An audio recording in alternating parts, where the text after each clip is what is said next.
Boa noite, irmãos. Graças a paz. Amém, amém. Glória a Deus. Antes de compartilharmos a palavra, eu quero estender a minha gratidão aos irmãos, a essa igreja e a todos que dedicaram tempo do seu dia a nos mandar mensagem, a falar conosco pessoalmente, nos parabenizando por esse dia, a todos os ministérios da igreja que materializaram esse amor e graças a Deus eu me sinto muito amado, em forma de presente. Eu louvo a Deus e agradeço ao Senhor por cada uma da vida de vocês. E como eu disse pela manhã, sou muito feliz, alegre, grato ao Senhor por ter separado, por ter sido escolhido e presenteado com um rebanho tão lindo, tão cheiroso, tão maravilhoso como são cada um de vocês. Amém? Amém. Glória a Deus. Nós vamos ter o culto infantil, tá? A tia Ellen está ali me avisando do lado, então as crianças podem se dirigir aqui para a minha direita, que ela está ali aguardando vocês. Em segundo lugar, eu estou feliz e grato ao Senhor por poder iniciarmos uma nova série de mensagens, nossos PGMs, pequenos grupos multiplicadores. E se você tem o interesse de vivenciar a experiência da igreja fora do templo, ou seja, de casa em casa, o compartilhar de orações, o compartilhar da palavra de Deus, o compartilhar da vida uns com os outros, procure os nossos irmãos, líderes de PGM, veja qual é o melhor horário, qual é o PGM mais próximo para você. Eu tenho uma garrafinha de água aqui já, tá? Muito obrigado. Então, eu agradeço, quando eu disse, os irmãos cuidam demais de mim, Eu agradeço e peço para que você possa buscar esse lugar de comunhão, tá? Para que você não tenha comunhão só no fim de semana, só na quarta-feira, no culto de oração e doutrina, mas possa encontrar e ter esse lugar. Certamente você será acolhido, recebido, e ali a sua vida e a vida da sua família será edificada para a glória de Deus. E estudando nos PGMs, a gente está falando muito sobre fé. A gente está usando Hebreus 11, estudando cada um daqueles heróis da fé e nos debruçando sobre isso. E foi quando justamente o Senhor nos deu essa direção de tratarmos em alguns domingos aqui uma série de mensagens com o tema: o justo viverá pela fé. O justo viverá pela fé. Essa é uma frase extraída de inúmeros versículos. Ela começou com Abacuque, ainda no Antigo Testamento, mas Paulo a cita nas suas mais diversas cartas, e a gente vai olhar para algumas histórias bíblicas sobre essa perspectiva, sobre esse olhar do justo que vive pela fé. E a primeira mensagem é: o justo que vive pela fé contempla milagres. Amém?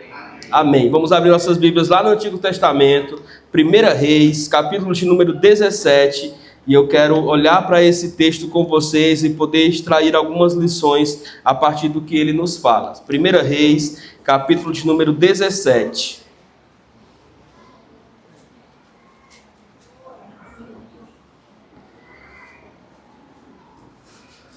Primeira Reis, capítulo de número 17. Enquanto os irmãos localizam, eu quero agradecer a Deus pela presença de cada um de vocês que nos visitam, que estão nos prestigiando nessa noite, e em especial por poder conhecer a esposa do nosso querido irmão Meirelles, a irmã Vilma, que também é uma ministra do Senhor, que também é usada pelo Senhor poderosamente para ministrar as pessoas ali na capital do nosso estado. Que seja bem-vinda. A nossa oração, eu fico em dúvida se eu oro para que a senhora possa vir por mais vezes ou que já possa residir os dois aqui, toda a família, se assim for a vontade do Senhor. Mas o fato é que a gente é abençoado pela vida do seu esposo, e esperamos também, nesse tempo que a gente tem junto, ser bênção na vida dele e na vida da família de vocês. 1 Reis, capítulo de número 17, amém? Vamos ler do versículo 1, tá bom? Ora, Elias de Tisbe, em Gileade, disse a Acabe: juro pelo nome do Senhor, o Deus de Israel a quem sirvo, que não cairá orvalho nem chuva nos anos seguintes, exceto mediante a minha palavra. Depois disso, a palavra do Senhor veio a Elias: saia daqui, vá para o leste, esconda-se perto do riacho de Querite, a leste do Jordão. Você então beberá a água do riacho, e dei ordem aos corvos para que o alimentem lá. E ele fez o que o Senhor lhe tinha dito. Foi para o riacho de Querite, a leste do Jordão, e ficou lá. Os corvos lhe traziam pão e carne de manhã e de tarde, e ele bebia a água do riacho.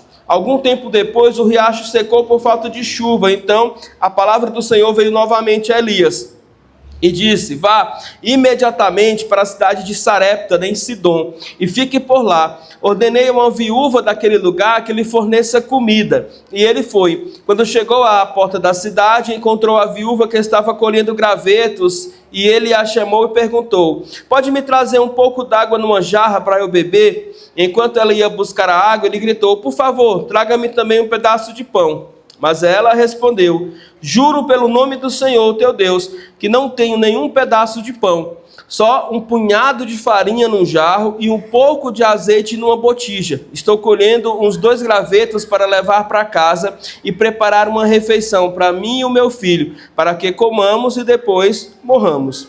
Elias, porém, lhe disse: não tenha medo, vá para casa e faça o que eu disse, mas primeiro faça um pequeno bolo com o que você tem e traga para mim. E depois faça algo para você e o seu filho, pois assim diz o Senhor, Deus de Israel: a farinha na vasilha não se acabará, e o azeite na botija não secará até o dia que o Senhor fizer chover sobre a terra. Ela foi e fez conforme Elias lhe dissera, e aconteceu que a comida durou por muito tempo para Elias, para a mulher e a sua família, pois a farinha na vasilha não se acabou e o azeite na botija não secou, conforme a palavra do Senhor proferida por Elias. Algum tempo depois, o filho da mulher, dona da casa, ficou doente, foi piorando e finalmente parou de respirar. E a mulher então reclamou a Elias: o que foi que eu te fiz, homem de Deus? Vieste para lembrar-me do meu pecado e matar o meu filho? Dê-me o seu filho, respondeu Elias. Ele o apanhou nos braços dela e o levou para o quarto de cima, onde estava hospedado. O pôs na cama e então clamou ao Senhor: ó Senhor, meu Deus, trouxeste também desgraça sobre esta viúva, com quem estou hospedado, fazendo morrer o seu filho? Então ele se deitou sobre o menino 3 vezes e clamou ao Senhor: ó Senhor meu Deus, faze voltar a vida a este menino. O Senhor ouviu o clamor do seu profeta Elias, e a vida voltou ao menino e ele viveu. Então Elias levou o menino para baixo e entregou-o à mãe. Veja, o seu filho está vivo. Então a mulher disse a Elias: agora sei que tu és um homem de Deus e que a palavra do Senhor vinda da tua boca é a verdade. Amém? Amém. Vamos orar. Senhor nosso Deus, Pai eterno, Pai, ó Deus, é com muita gratidão no nosso coração que nós falamos contigo agora e te agradecemos. Te agradecemos, ó Deus, por cada canção que já foi cantada, a oração que foi feita ao teu nome, lançada diante do teu altar, por cada, ó Deus, leitura realizada aqui de forma compartilhada. Mas agora, ó Deus, diante da tua palavra, ó Deus, encarecidamente nós pedimos com humildade ao Senhor, ó Deus, fale aos nossos corações. Fale, ó Deus, a nossa vida, traga, ó Deus, a compreensão do que o Senhor deseja comunicar a mim e à tua igreja nessa noite. Que sejamos, ó Deus, abençoados pelo poder da tua palavra, pela ação do teu Santo Espírito através dela. É a nossa oração no nome de Jesus. Amém. Aquele que vive pela fé contempla uma vida de milagres. E eu fui direcionado pelo Senhor a vir justamente para esse texto, para que a gente pudesse meditar sobre isso. Porque a vida pela fé é uma vida que desafia as circunstâncias, que desafia as leis da física, da química, da biologia. A vida pela fé vai muito além daquilo que a gente consegue contemplar pelos olhos. É olhar para um beco sem saída e conseguir enxergar nele uma porta aberta. É olhar para situações que pareçam ser últimas, finais e definitivas na nossa vida, mas saber que nós servimos a um Deus que tudo pode, e que pode transformar a nossa vida conforme a sua vontade. A primeira lição que eu posso extrair desse texto é que a vida de milagres que a gente pode experimentar não depende nem de circunstâncias e nem de lugar. O profeta Elias, conhecedor da palavra de Deus e sabendo como a nação de Israel, direcionada pelo mau rei Acabe, estava prevaricando, ou seja, estava distante da vontade do Senhor, estava manifestando pecado após pecado, rebeldia após rebeldia, a sua grande e insolente desobediência a Deus, apoiado no que o Senhor disse por meio de Moisés, disse: olha, que não chova mais nessa nação, que não caia água. Por quê? Porque o povo está quebrando a lei do Senhor, o povo está fazendo justamente aquilo que o Senhor disse que faria com que ele cerrasse os céus, com que ele parasse de mandar chuva. E pela palavra do profeta e principalmente, ou obviamente, a ação de Deus, aquilo acontece. A chuva cessa. mas o profeta continua comendo e continua bebendo, porque o Senhor leva para um ribeiro e o Senhor prepara corvos para lhe levarem alimento, pão e carne, conforme o texto. Irmãos, quando vivemos pela fé, todo lugar é lugar de desfrutarmos os milagres de Deus. Amém? Sabe, nós não podemos esperar a circunstância perfeita. Nós não podemos esperar a temperatura ideal. Nós não podemos esperar aquela mudança de comportamento, aquele sinal, aquela evidência de conversão, não. Nós precisamos crer, mesmo que as circunstâncias digam o contrário. Vai haver alimento enquanto há seca, vai haver água enquanto os leitos estão secando, vai haver provisão quando ninguém mais tem o que comer. Porque é assim na vida daqueles que vivem pela fé. É assim que a gente precisa experimentar um modo de viver distinto daqueles que não servem a Deus, daqueles que não entregaram suas vidas a Jesus. Nós não podemos nos desesperar com as crises, com as dificuldades, com os problemas ou com qualquer coisa que faça com que as pessoas por aí afora abram seus corações em desespero, encham sua mente de ansiedade e fiquem por aí vagando, procurando medicamento, procurando medicina e procurando qualquer outra coisa, sendo que na verdade o que há ali é a falta da presença de Deus, do poder de Deus, da ação de Deus. Precisamos crer no Senhor de todo o coração e entender que o Senhor, se preciso for, vai transformar circunstâncias e usar até aquilo que não parece normal. Porque afinal de contas eu não considero como algo sendo normal pássaros alimentando os seres humanos. Não sendo alimento para os seres humanos, mas alimentando os seres humanos. Fazendo o papel aqui na nossa cidade de vou querer, ou seja, de entregar o alimento aonde o ser humano está para que ele possa comer. Mas o Senhor, se for preciso, dará ordens a qualquer um para que faça esse papel, para que na sua casa, para que na sua vida nunca falte aquilo que é necessário. Nunca falte aquilo que você precisa e pela fé você seja alimentado. A segunda lição que eu percebo nesse texto, irmãos, é que quando o alimento ali daquele lugar onde o Senhor estava provendo cessa, o Senhor dá uma direção ao profeta e o manda ir até a cidade, o país de Sidom, na cidade e na região de Sarepta. E quando ele chega lá, ele encontra uma viúva catando gravetos para preparar o que ela mesma diz será a última refeição dela e do seu filho, para comerem e depois despedirem-se da vida. Pois não havia mais esperança, pois não havia mais provisão, pois não havia mais ali nada que ela pudesse se apegar para se alimentar. Mas é justamente ali que a gente entende uma outra lição, irmãos, e essa lição é sobre prioridade. Quando Elias começa a conversar com aquela viúva, ela diz, não, eu estou aqui catando os meus gravetos, eu vou pegar a água que você me pediu, mas eu também vou preparar a refeição para mim e para o meu filho. Depois que nós comer, nós vamos morrer. O Senhor, eu não sei o que vai acontecer com você que está aqui batendo à porta da minha casa. Mas Elias, ele diz, não, vá, traga água, prepare a refeição, mas sirva primeiramente a mim.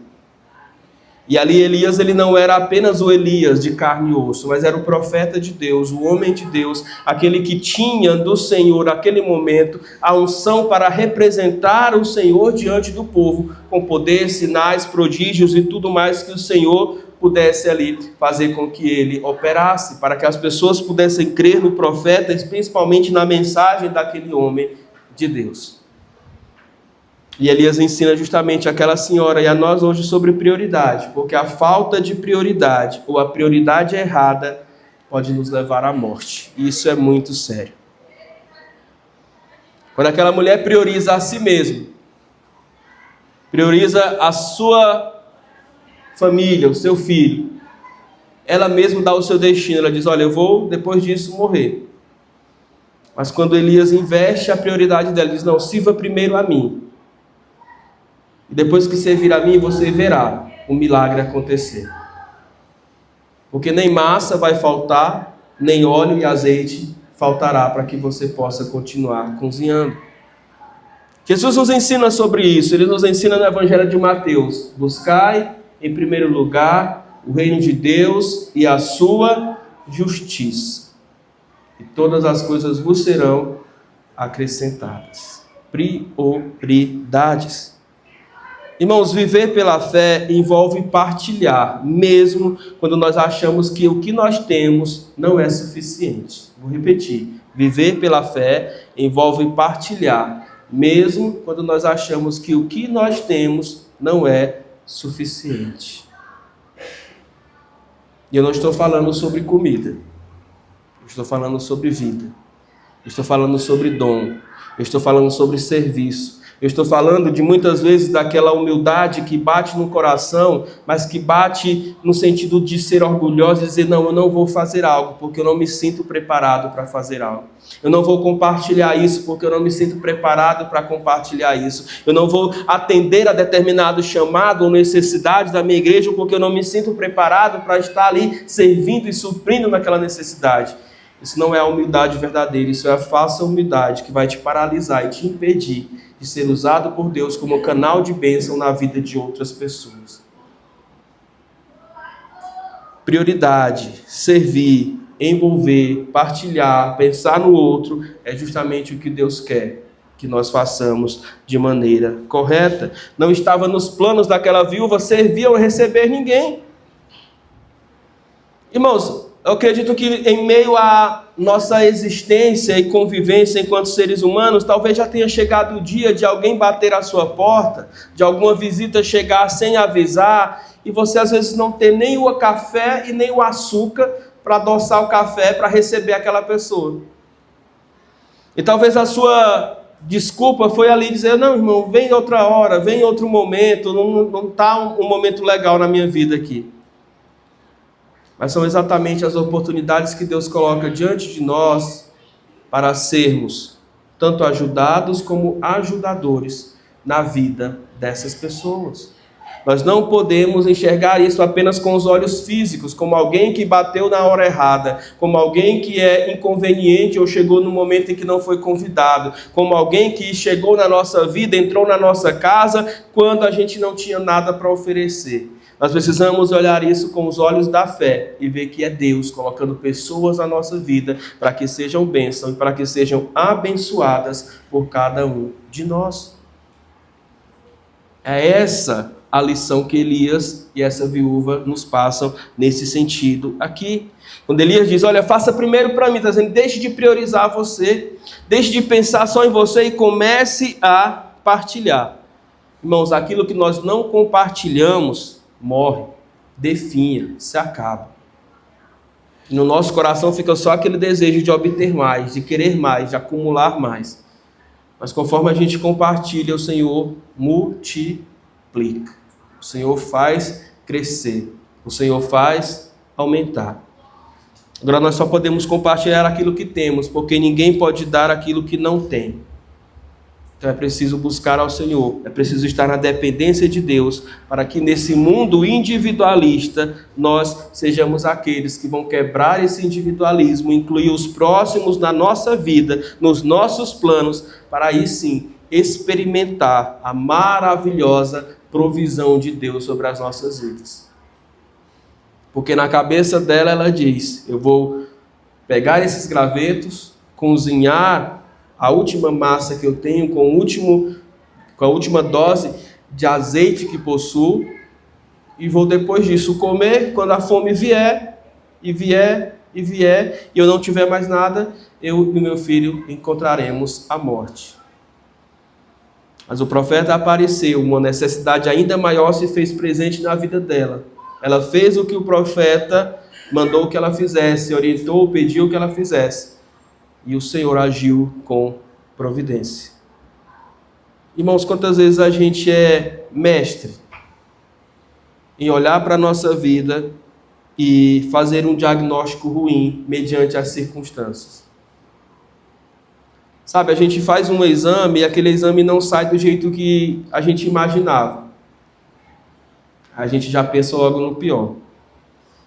A gente vai para uma entrevista de emprego e aquela entrevista de emprego não nos retorna uma resposta positiva.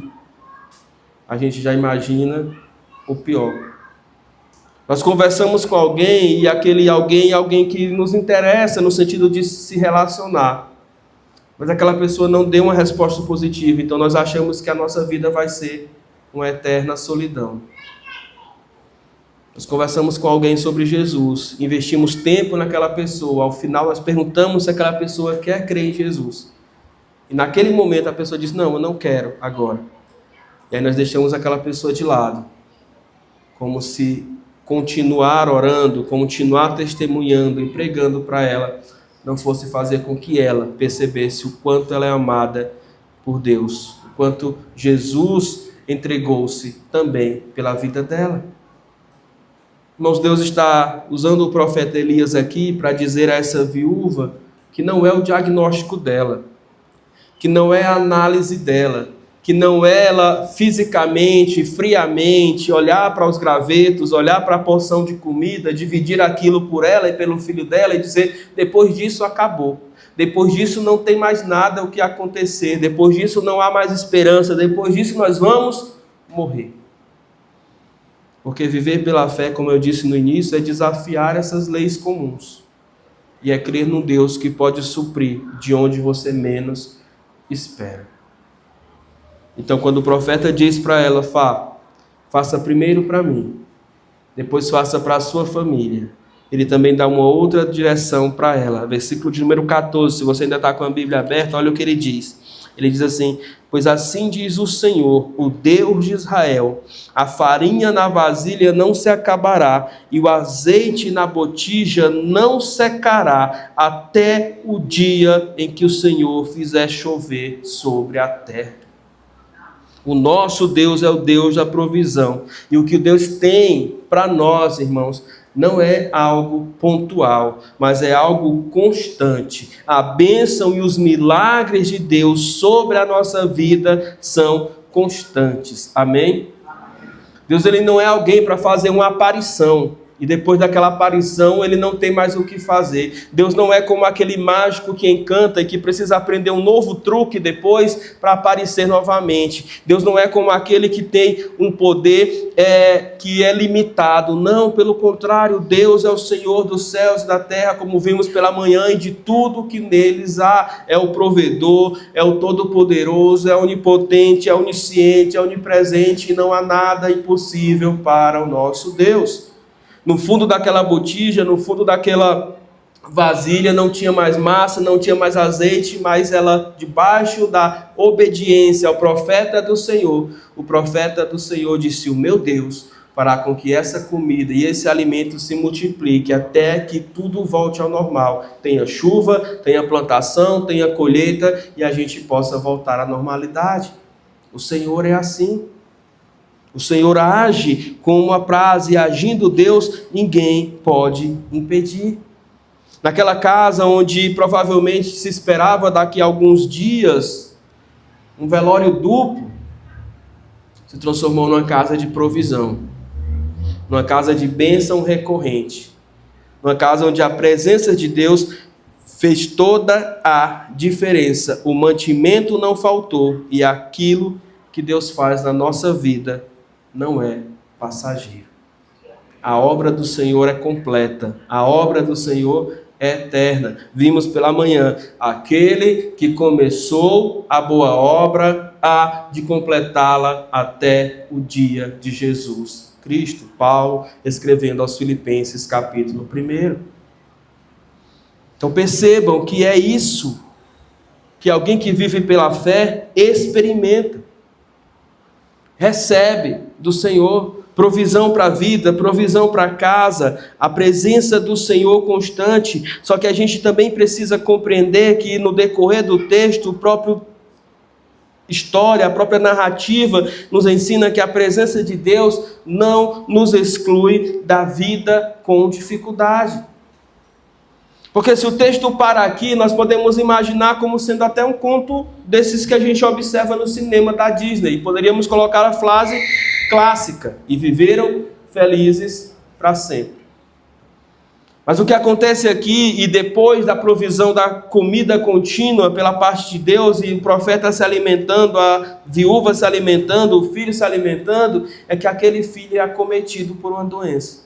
E o texto é bem claro quando diz que ele para de respirar, ou seja, que a morte alcança o seu corpo físico.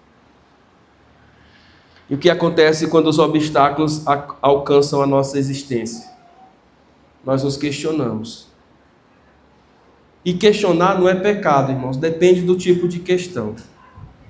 Porque na maioria das vezes a pergunta que nós fazemos é a pergunta errada. Nós nos questionamos com o porquê. Por que eu? Por que meu filho? Por que minha filha? Por que meu marido? Por que minha casa? Por que minha empresa? Por que meu trabalho? Por que minha saúde? Por que isso? Hoje, enquanto a gente estava nos preparando para o almoço, a Maria Fernanda chegou com uma daquelas perguntas dela e disse: papai, 7 anos, papai, por que acontecem coisas ruins com pessoas boas? Eu disse: olha, eita. Disse: Maria, aconteceu só uma vez.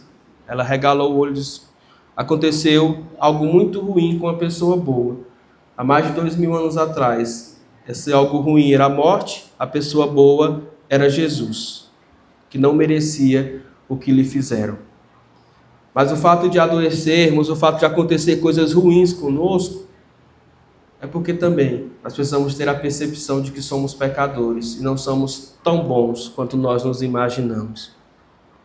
Graças a Deus ela se deu por convencida e não partiu para outra pergunta, mas eu já fico imaginando a próxima.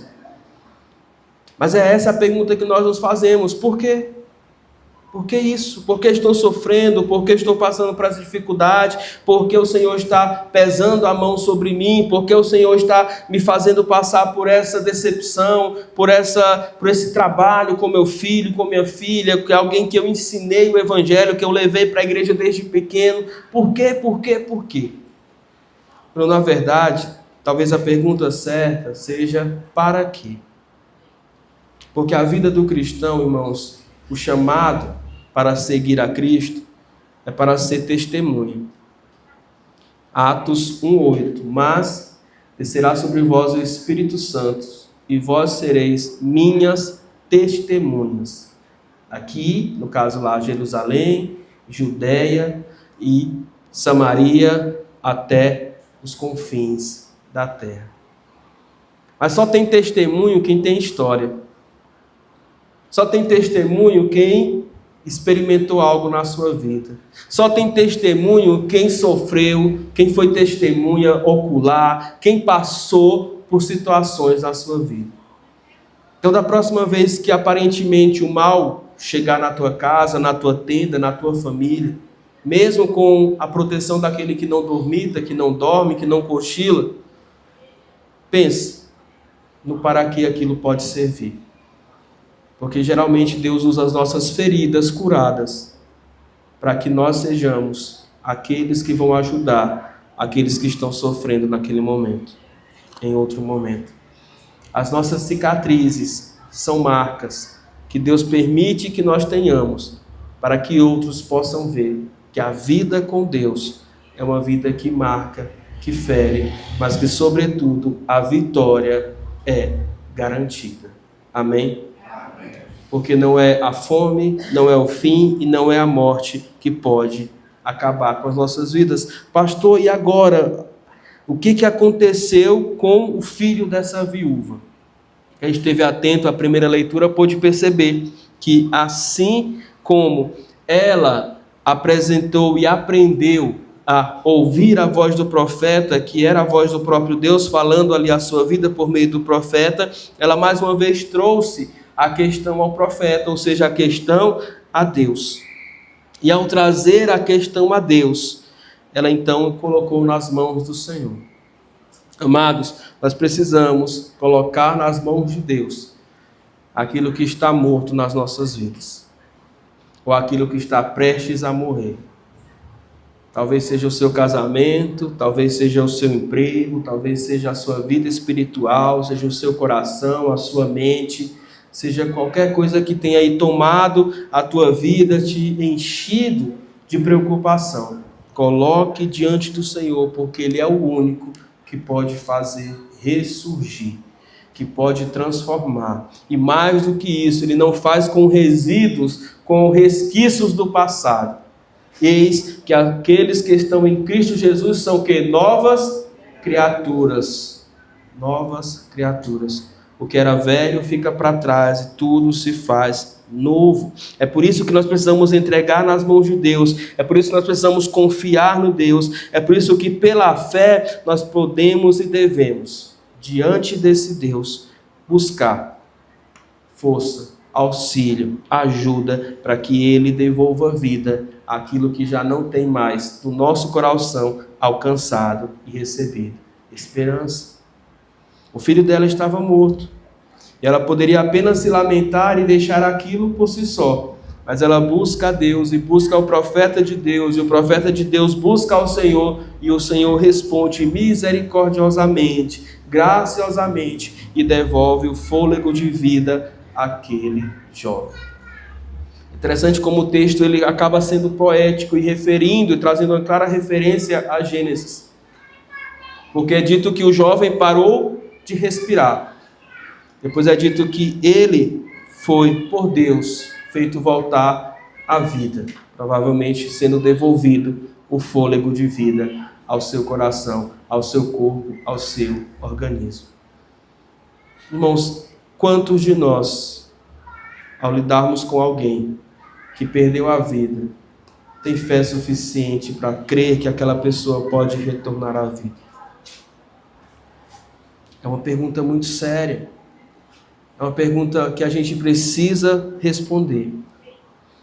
Mas eu digo para vocês que eu sou testemunha minha e de muitas outras pessoas que estavam mortos e que pelo poder de Deus foram trazidos à vida.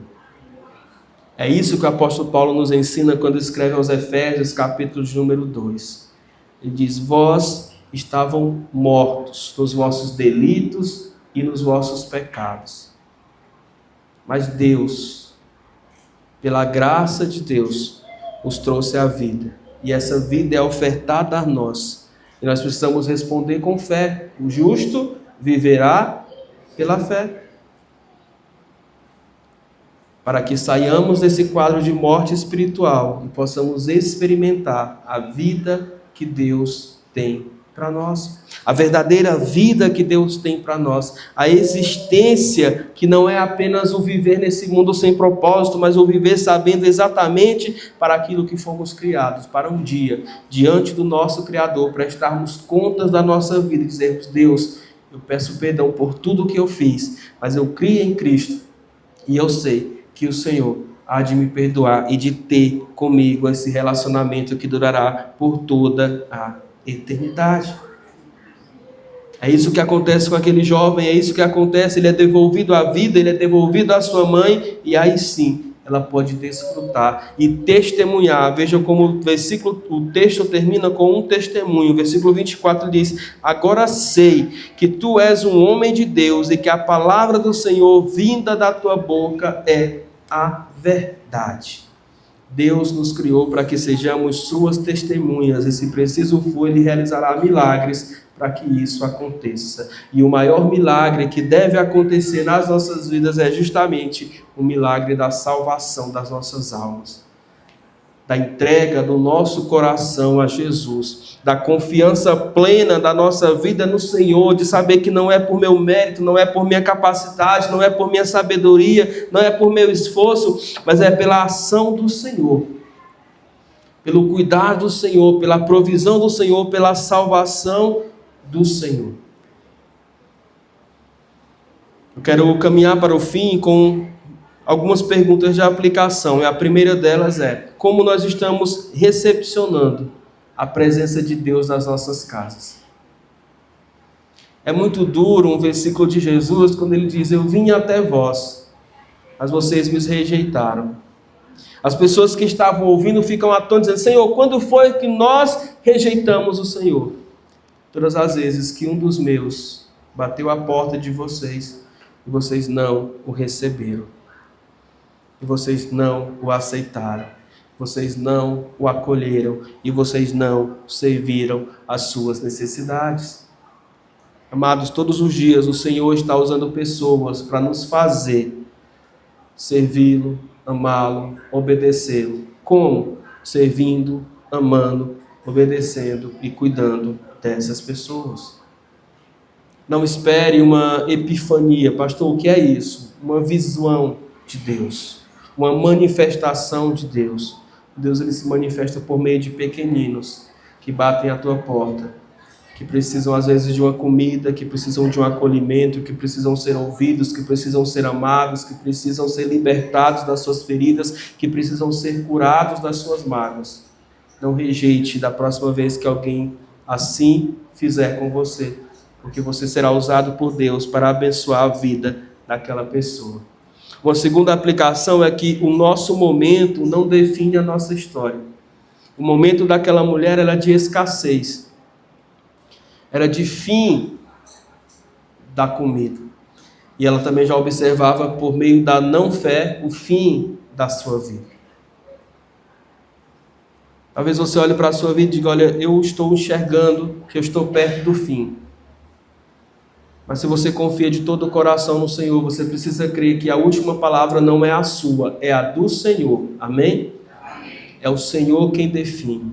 É o Senhor quem tem a nossa vida em suas mãos. É o Senhor quem tem todo o poder de dizer, ainda não é o seu fim. O diagnóstico está dizendo isso, mas eu estou dizendo o contrário. As suas finanças estão dizendo isso, mas eu é que sou o seu provedor.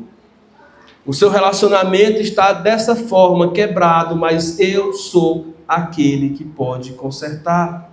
A sua vida, a sua espiritualidade estão lá no chão, esmagada, longe daquilo que você considera ideal. Mas confie no Senhor, que restaura, que transforma, que faz nova todas as coisas. O pecado te aprisiona, mas Jesus nos liberta. Amém? Glória a Deus. E por último, eu gostaria de dizer que Deus nos faz prosperar, mesmo em meio a circunstâncias difíceis. Foi isso que Elias experimentou. Ele não experimenta só aqui, irmãos. Ele experimenta em vários momentos da sua vida. Um homem que vivia pela fé.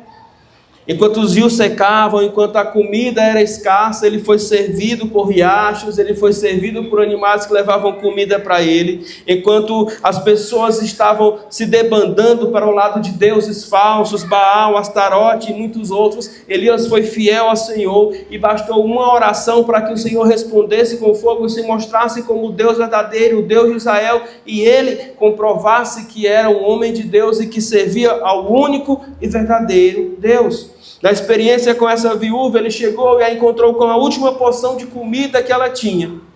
Mas ele disse, o Senhor não fará com que isso se acabe. Pelo contrário, isso vai se multiplicar e não faltará. E é isso que acontece, é isso que ele vivencia. O Senhor nos faz prosperar em meio à crise. Não espere as circunstâncias do seu trabalho melhorar para você mostrar que crê em Deus. Creia em meio às crises. Creia em meio às dificuldades. Não espere as pessoas abrirem oportunidade para você na sua casa, para que você possa pregar de Jesus. Não pregue, testemunhe, faça exatamente, porque é agindo contra as circunstâncias que a nossa fé é manifestada. Hebreus 11:1. Ora, a fé é a certeza das coisas que não se vê, a firme convicção das coisas que se esperam. Você não precisa ver, irmão. Se você vê, já é pela sua força, não é pelo agir de Deus, não é pelo agir do Senhor, não é pela mão poderosa do nosso Deus. O Senhor faz um povo caminhar em meio ao deserto e de repente aquele povo caminhando com o inimigo na cola está diante do mar e ele diz, aí agora como é que nós vamos caminhar? Moisés para, Moisés começa a orar, Moisés clama, o Senhor diz, bata no mar. Porque até mesmo onde não há caminho eu posso abrir, para que o meu povo continue a caminhar e para que eu mostre que não é pelo poder, pela sabedoria de vocês, a expertise, não, é pela minha ação de fazer com que vocês caminhem, até mesmo onde não há estrada. O Senhor abre portas mesmo sem que haja paredes. O Senhor abre caminhos mesmo sem que mares estejam ali fechados. O Senhor é o Deus que nos faz prosperar em todo tempo e em todo momento. É por isso que nós podemos crer. Tem uma canção que fala sobre isso, sobre esse crer no Senhor, sobre o fato de manifestarmos essa fé toda poderosa em Deus. E nesse instante eu vou convidar o Ministério de Louvor para cantá-la. A frase, refrão dela diz assim, porque Ele vive, eu posso crer no amanhã. Enquanto o Ministério de Louvor está direcionando essa canção, eu vou pedir para que você possa orar, possa pensar sobre a sua vida, que logo após nós vamos estar orando nesse momento.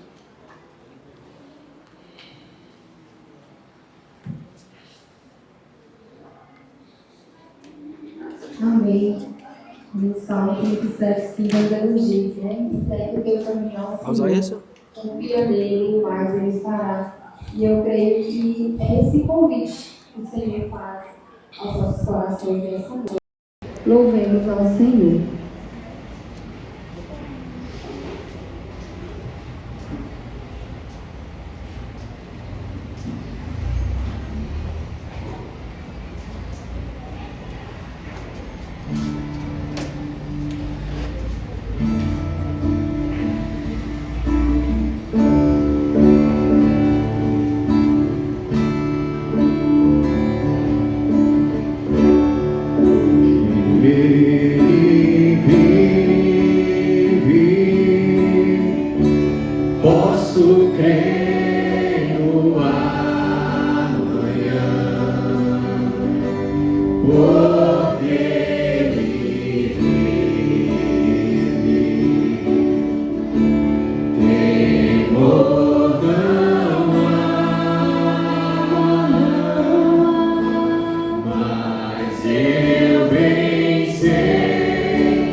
Mas eu bem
Posso crer no amanhã,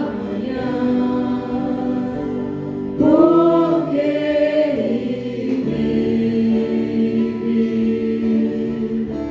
Temor não há, mas eu bem sei, eu sei que a minha vida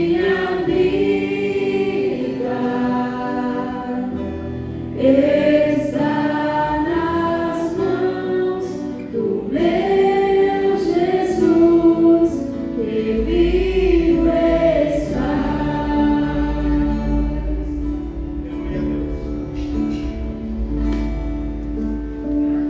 Amém. Mas eu bem sei e eu sei que a minha vida está nas mãos do meu Jesus, que vivo está. Quantos aqui tem essa certeza?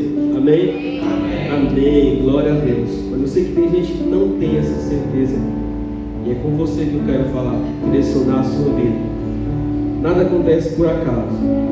A sua vinda aqui, o convite que você recebeu de um dos nossos irmãos, espalhado pela rede social, o fato de Deus ter trazido você aqui para ouvir essa palavra, é a vontade do Senhor que você tenha essa certeza, a certeza de vida eterna. E isso depende de uma entrega, de uma confiança total em Jesus Cristo. E é esse convite que eu te faço agora. Se queres aceitar a Cristo, se queres confessar a Cristo como Salvador da sua vida, eu te peço em nome de Jesus que você fique de pé. É um convite para uma vida de milagres. E o primeiro milagre é este, a sua salvação. A salvação de um pecador que vai viver eternamente com o Senhor, que vai morar no céu e que vai desfrutar dessa presença maravilhosa que só Deus pode nos dar. Se esse é o seu desejo, se essa é a vontade do seu coração, fique de pé para que nós possamos orar por você. Possamos dizer para você: seja bem-vindo à casa de Deus, seja bem-vinda à família de Deus. A realidade que você vai experimentar é a realidade da vontade de Deus, da vida de Deus, dos milagres de Deus na sua casa, no seu coração, na sua existência. Para que você também possa cantar: eu sei que porque Ele vive, eu posso crer no amanhã. Eu posso crer na vida com Deus, eu posso crer no céu, eu posso crer na vida eterna. Não perca essa chance, essa oportunidade de confessar a Cristo. Se você não deseja fazer isso, agora não tem problema. Você pode me procurar ao final desse culto. Nós vamos orar por você, vamos dizer: seja bem-vindo à família de Deus, seja bem-vinda à família de Deus. O segundo convite que eu tenho para fazer é a você que em alguma área da sua vida tem necessitado de um milagre, do mover de Deus, da ação do Senhor. O justo viverá pela fé, e o justo viverá uma vida de milagres. Talvez seja um milagre no seu coração, um milagre na vida de alguém da sua família, um milagre na vida dos seus filhos, um milagre no seu casamento, um milagre nas suas finanças, em alguma área da sua vida. Eu vou pedir para que você fique de pé. Vou pedir para que você possa colocar a sua mão no coração, porque eu quero orar por você, eu quero orar por você, e eu quero confessar juntamente com você essa necessidade que nós temos de viver pelos milagres que só Deus pode operar. Não sou eu, é o Senhor, é o Todo-Poderoso te convidando a entregar, a confiar essa pessoa, essa situação, essa enfermidade, esse relacionamento, qualquer que seja a situação, na vida e nas mãos do Senhor. Vamos orar nessa hora.